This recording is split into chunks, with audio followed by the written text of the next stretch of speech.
Hello बच्चों, आज हम पढ़ेंगे क्लास 6 इंग्लिश के बुक से लेसन 1 कन्वर्सेशन। ये जो कन्वर्सेशन पोयम है, ये बिल्ली और चूहे के वार्तालाप को दर्शाती है, उन दोनों की बातचीत को दर्शाती है।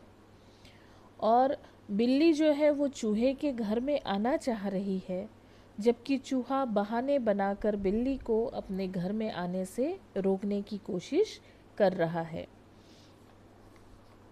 चलिए शुरू करते हैं। कन्वर्सेशन। कन्वर्सेशन का अर्थ होता है बातचीत, बातचीत या वार्तालाप। जब भी दो लोगों के बीच में या दो से अधिक लोगों के बीच में बातचीत होती है तो उसे हम इंग्लिश में कन्वर्सेशन कहते हैं। तो शुरू करते हैं। बच्चे अपने कॉपी और पेन लेकर के बैठेंगे साथ में, ताकि जो भी वर्ड मीनिंग है, शब्दों के अर्थ हैं, उसको वो नोट करते जाएंगे। Mousie mousie where is your little wee housie. यहाँ पर बातचीत हो रही है एक कैट और एक रैट के बीच। रैट को हम माउस भी कहते हैं, और कवि ने यहाँ पर माउजी शब्द माउस के लिए इस्तेमाल किया है, और उसी प्रकार से हाउजी शब्द उन्होंने इस्तेमाल किया है हाउस के लिए। ठीक है, मुझे लगता है कि उन्होंने ये माउस को माउजी और हाउस को हाउजी इसलिए लिखा है ताकि कविता थोड़ी अट्रैक्टिव हो जाए। Mousie mousie where is your little wee housie. चूहे ओ चूहे, माउजी माउजी का अर्थ। वेयर इज़ का अर्थ होता है कहाँ है। ठीक, क्या कहाँ है? योर, तुम्हारा।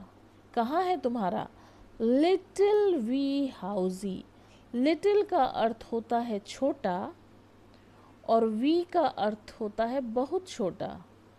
तो इसको आप इंग्लिश में अगर आप वी का मीनिंग लिखना चाहते हैं तो वी का अर्थ आप लिख सकते हैं वेरी लिटिल या वेरी स्मॉल, या फिर उसको हिंदी में आप लिख सकते हैं बहुत छोटा। तो बिल्ली पूछ रही है चूहे से, where is your little wee housie.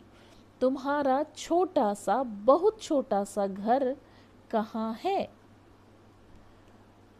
अब देखिए, जो चूहा है वो जवाब दे रहा है, here is the door under the floor said माउजी माउजी।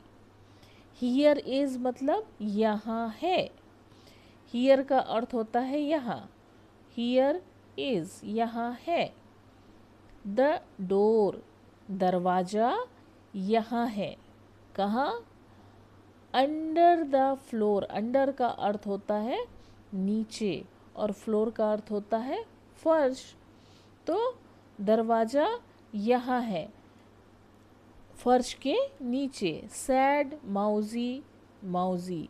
Sad का अर्थ होता है कहा। ठीक, चूहे ने कहा कि दरवाज़ा जो है वो यहाँ है। कहाँ है? फर्श के नीचे है। आगे देखते हैं। ये पिक्चर से भी आपको दिख रहा होगा कि ये लोग आपस में बातचीत कर रहे हैं। ठीक, जैसे इस पिक्चर में देखिए आप, चूहा जो है वो अपने घर में काम कर रहा है और बिल्ली उसको बाहर से झांक करके पूछ रही है। अब आगे चलते हैं। फिर उसने पूछा, माउजी माउजी मे आई कम इन टू योर हाउजी। जब भी आप क्लास में होते हैं या क्लास में जाना चाहते हैं आप, और मैम यदि हैं क्लास में या सर हैं, कोई भी टीचर हैं, तो आप उनसे परमिशन लेते हैं ना। क्या परमिशन लेते हैं? मे आई कम इन सर या मैम, क्या मैं अंदर आ सकता हूँ। ठीक वैसे ही जो हमारी रैट है, जो हमारी कैट है, वो रैट से पूछ रही है, मे आई कम इन टू योर हाउजी।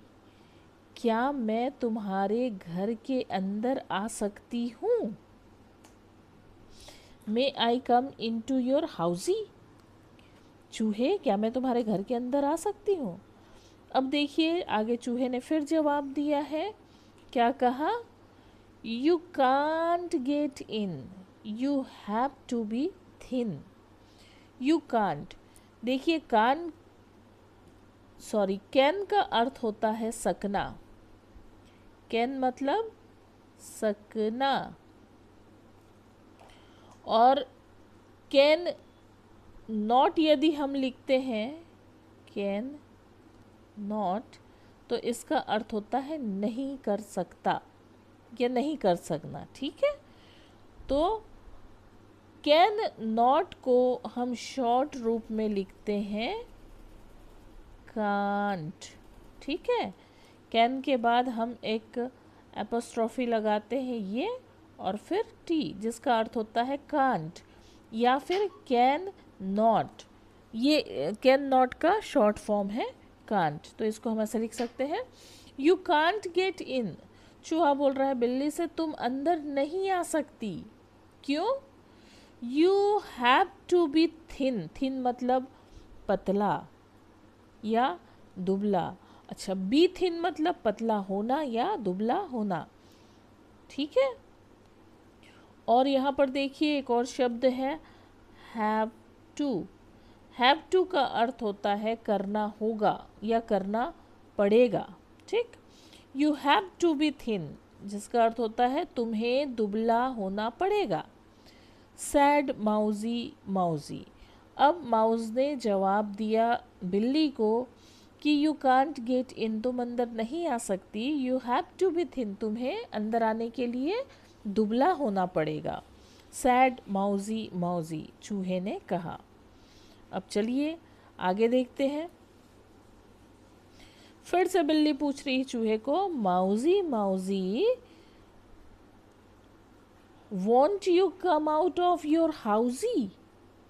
देखिए अभी हमने कांट का कांट शब्द को देखा था जो कि कैन नॉट से मिलकर बना होता है, वैसे ही वॉन्ट जो है वो बनता है विल नॉट से। विल नॉट को शॉर्ट में हम वॉन्ट कहते हैं, ठीक है। विल का प्रयोग हम फ्यूचर टेंस के लिए करते हैं, भविष्य काल के लिए करते हैं, जिसमें आएगा, जाएगा, खाएगा, पिएगा ने भविष्य में होने वाले वाक्यों को दर्शाने के लिए हम वाक्य में, इंग्लिश के वाक्यों में विल शब्द लगाते हैं, जिससे समझ में आ जाता है कि जो वाक्य है, जो सेंटेंस है, वो भविष्य काल के लिए है। और विल नॉट यदि है तो उसका अर्थ होगा नहीं होगा। विल मतलब होगा और विल नॉट मतलब नहीं होगा। तो विल नॉट का ही शॉर्ट फॉर्म है ये वॉन्ट। अब देखिए बिल्ली पूछ रही है चूहे से, want you come out of your housie. Come out मतलब होता है बाहर आना। कहाँ से बाहर आना? घर से बाहर आना। अब बिल्ली पूछ रही है चूहे से कि क्या तुम अपने घर से बाहर नहीं आओगी। अब बिल्ली तो ताक में बैठी है, उसे लगता है चूहा कभी ना कभी तो घर से बाहर आएगा और मैं उस पर अटैक करूंगी, इसलिए वो उसको पूछ रही है बहाने से, won't you come out of your housie. दिन भर में क्या तुम घर से बाहर आओगे ही नहीं। अब चूहा क्या जवाब देता है, आई एम सॉरी टू से I am busy all day. देखिए आई एम को, आई मतलब मैं और एम यदि साथ में है तो समझ जाइए कि आई एम मैं हूँ, इसके लिए होता है। और आई एम का ही शॉर्ट फॉर्म है ये, एपोस्ट्रोफी लगा के आई के बाद एम कर दिए, तो यह भी जो है आई एम इस आई एम की तरह ही होता है, हम उसको ऐसे भी लिख सकते हैं। तो चूहा बोल रहा आई एम सॉरी टू से, मैं क्षमा चाहता हूँ ये कहते हुए, या फिर मैं माफ़ी चाहता हूँ ये कहते हुए। से मतलब होता है कहना, ठीक। ये कहते हुए मैं माफ़ी चाहता हूँ कि I am busy all day. Busy मतलब व्यस्त रहना, और ऑल डे मतलब पूरा दिन, कि मैं आज पूरा दिन बहुत बिजी हूँ, मैं बहुत व्यस्त हूँ, तो मैं बाहर आना मेरा मुश्किल है। सैड मौजी मौजी, ऐसा मौजी ने जवाब दिया। तो ये हो गई आपकी प्यारी सी कविता ख़त्म। और इस कविता, इस पोयम के जो रचयिता हैं, लिखने वाले हैं, वो हैं रोज़ फाइल मैन,